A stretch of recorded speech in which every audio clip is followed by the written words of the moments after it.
দেড় মাস রিমান্ডে ছিলাম, 1.5 মাস। রিমান্ডের মধ্যে বাংলাদেশের আলেম ওলামায়ে কেরামকে উদ্দেশ্য করে যেই ভাষায় গালিগালাজ করা হয়েছে, কোন ভদ্র মানুষের জবান থেকে সেই শব্দ উচ্চারিত হতে পারে না। 1.5 মাস রিমান্ডে যে নির্যাতন করেছেন, জানি না নেতৃবৃন্দ আমাকে সময় দেবে কিনা। আমি যে নির্যাতনের ইতিহাস এখন বলতে শুরু করলে রাত্র শেষ হয়ে যাবে, বলা শেষ হবে না। মৌলানা আইজুল হক ইসলামী আপনাদের সামনে বসে আছেন, তার হাতের পায়ের নখ একটাও রাখে নাই, প্লাস দিয়ে টেকে উঠে ফেলেছে। এখন হয়তো এই মজলিসে আরো থাকতে পারেন ওলামায়ে কেরাম।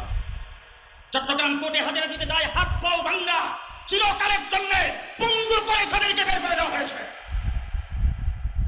কি দোষ করেছিলাম, কি অন্যায় করেছিলাম?